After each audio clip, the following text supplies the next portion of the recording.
Hello, welcome to SquishiVision. We're gonna have to do this episode, this reaction fairly quickly because we need to get ready for work. I've just watched the episode now because I was at Empire over the weekend and I fell asleep last night, so this was the first time I had a chance to watch the show. Thankfully, very little spoilers.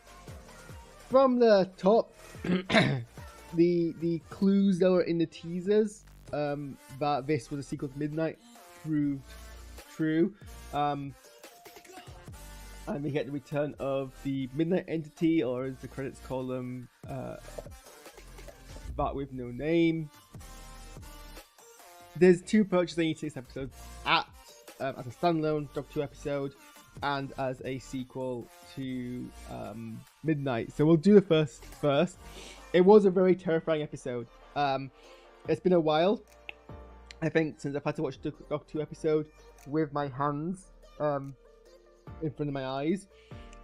Part of that is because it's of the jump scares, and not gonna lie, I'm massive coward of jump scares.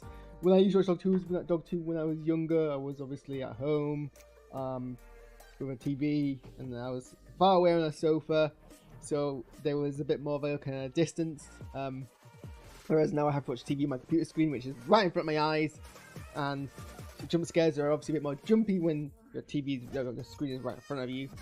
So that was a bit more of a an experience. So it's kind of hard to like apple to apples compare whether or not the jump scare was like where ranked previous jump scares, but there was jump scares in this episode. Not like massive jump scares, but actually fair, it was more scare cards. I think it was a scare card that really got me more than anything else. But yeah, I was like, it was the fact that at any point it could flip to someone and you could see a thing behind them. But that was effective, I think, actually, in the grand scheme of things. And it did ramp up the tenseness. And I think it's fair. It was a very kind of, it was well executed. It was well executed because, okay, here's the thing. This is Davis doing what they do well. Not trying to be clever, that's unfair. Not trying to be overly clever and overly complicated in a way that Moffat often did, with some success and some failures. I don't think Russell T Davies has ever been like successfully overly clever in the same way that, because that's not his strong point, or that's not his MO, his modus operandi. I'm like, what? I have no idea what any of this means, but no, I'm not. This was a Monster in the House, Base Under Siege genre episode, through and through. A bunch of people have to go to a planet. They can't get back off it. They're trapped with a monster. The monster represents some hubris or sin of humanity. I guess in this case it's paranoia. Maybe I should hold up on that thought until I talk about how much this compares as a sequel to Midnight, but I'm also very conscious of time. But it was very simple. There was, I think the twists were adequately foreshadowed but not obvious. Like the mirrors being broken was like flagged up, and then you kind of forgot about it until you realize that actually if the entity kills you by standing right behind the thing that it's hiding behind, then the only way you can see it is with a reflection. So obviously that's why it breaks all of the mirrors. And you know, the mercury lines, you know, everything was like Chekhov gunned appropriately but not obviously. I will say, I think the way it fails the Monster in the House genre is that a lot of the people who are in this episode, like, it has a medium-sized cast, but a lot of them are unnamed. I mean, all of them are unnamed. None of them are given names. They're all Trooper 1, 2, 3, 4, 5, except for the two most senior officers, which somewhat on the nose. Maybe that was deliberate from Russell T Davies. Maybe it was another site. Usually, these Monster in the House style things, the more you care about more. I don't know, maybe I'm being unfair. Obviously, there's gonna be some people who die who are there just for bodies, and you can't like spend time with every character. But I have to wonder maybe if this means we have too many characters, and it was just felt like they were like set dressing. I don't know. I'm trying to think of another one to compare to. I'm trying to think of what's the episode called now? There used to be a time where I could recall any of 2 episodes like that. The one with the Ice Warrior and the submarine with Matt Smith and Jenna Coleman. I feel like that had much more. There was more characters who were fleshed out, so we cared a bit more about what was going on. Here it was, I think, less. I think there was proportionally less characters we cared about to the wider number of bodies on the screen, and that diluted it somewhat. But you had that kind of foreshadow. It was actually a very kind of bottle self-contained episode. I think there were probably only like 4 sets. There's the outside set, which is basically a quarry. There's the place where they find the survivor. There's the control room, and then there's the generic corridors. And most of it happens in those 2 rooms, which I think is, I mean, to be fair, most Midnight happens in 1 room.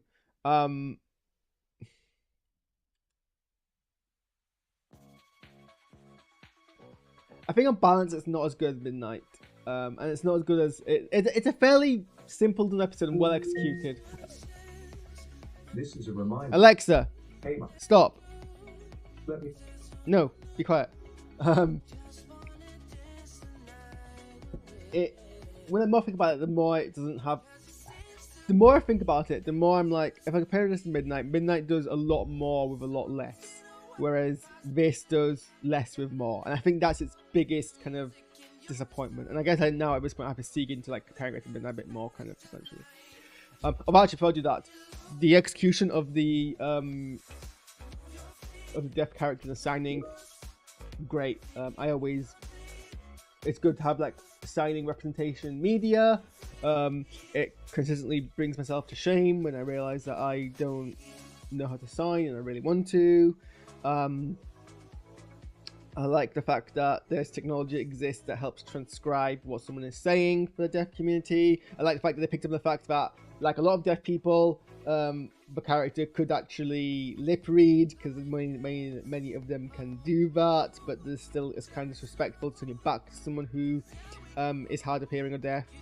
I like the fact that the doctor still continues to sign even with the transcription device, and obviously like being someone who can't sign, a lot of respect to Shuti Gatwa for actually, again, they only have to like learn particular kind of phrases, but still that's maneuvers and like gestures I've got to learn. I'm gonna stop using my hand clapping. That's not very respectful. I'm realizing what I'm doing. I'm trying to like represent signing, but I'm not. I probably with my hands quite disrespectfully. I'll stop talking. I do appreciate that kind of was an element of the episode, and it plays into the plot. Actually, so my dissertation was on this. The fact that you have a disabled character in a horror film, but their disability plays a factor but isn't a central kind of crux of their story. It's not kind of the same thing here as my dissertation because they're not the lead character. But it does kind of come into the same kind of. It's what I wrote my dissertation about, and I'm glad to see it in practice here. The fact that the character is deaf helps because she wasn't able to be possessed by the creature as presumably everyone else was, because she can't hear the whispers. I like that kind of approach. Okay, so Midnight. I don't know if this episode would have been better or worse if it wasn't a Midnight sequel, because while Blue Yonder shows that you can replay the concept closely but not identically, and it still be effective because the creatures in Wild Blue Yonder are very similar to the Midnight entity. Okay, I don't like the fact that we see the creature at all.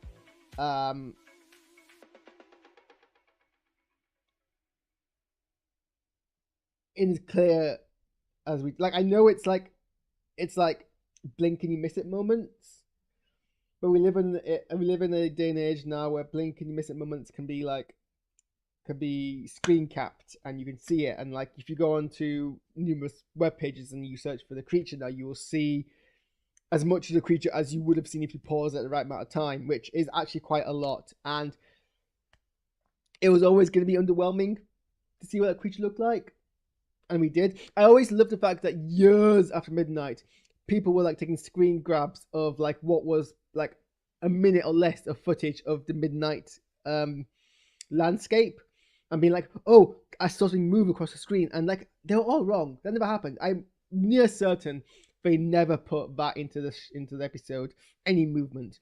But people were so paranoid that they saw some movement that they were doing it for years. And the fact that you see it and it's like the most generic thing.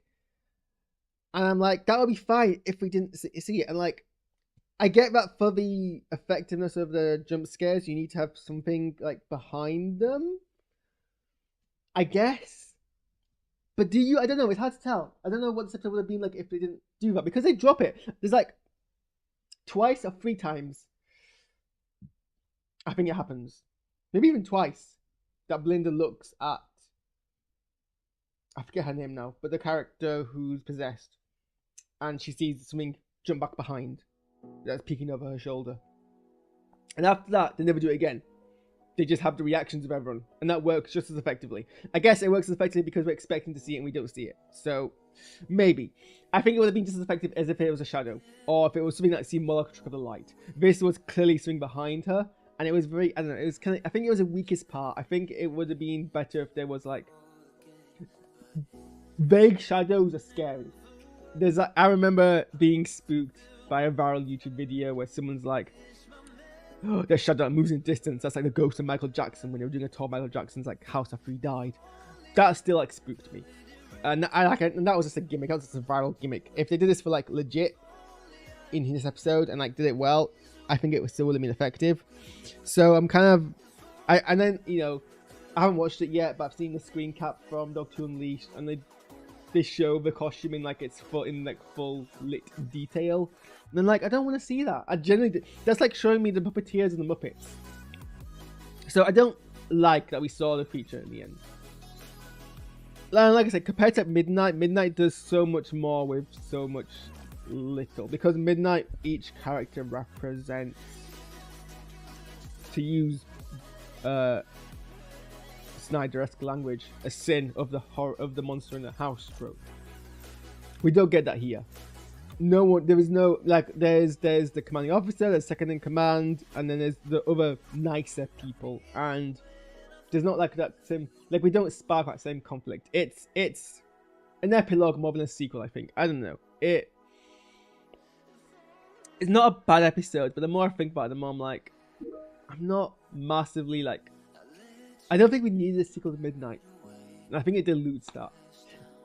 And like, I felt the same way about Blink and all the subsequent Angel episodes, but in actuality, I think Time of the Flesh and Stone and Time of the Angels actually do something different enough that it doesn't undermine Blink, because it was different angels.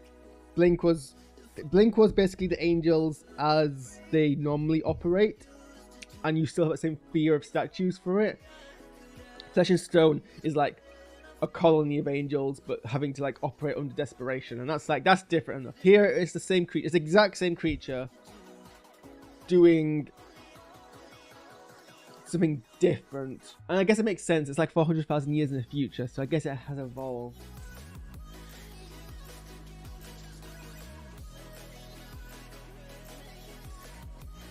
So I guess it is technically a different creature, it's just like long-lived.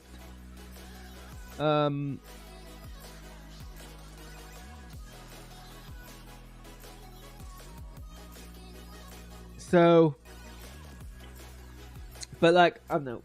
In some ways it was more scary than Midnight, but that's I think because of the jump scares. Midnight wasn't like scary, it was more psychological. But it was effective in what it was doing. What could I have done? What would I have done differently with this episode? I mean, for one, I would not have seen the creature.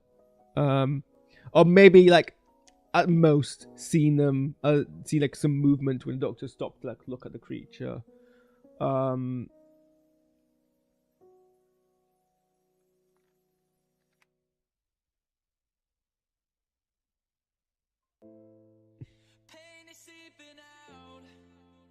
I guess implication. I don't know. I don't. It's. I think I've made other thoughts. It's an okay episode. It's an okay Monster House episode. No, actually, it's good. It's a good episode. It's well executed. As a sequel, I feel like it doesn't add enough. But maybe I need to say a bit more. Maybe I need to see what people think. Anyway, I have got to be at work. I've got to go leave for work in an hour. So I'm a bit behind. So I'm gonna go and do that.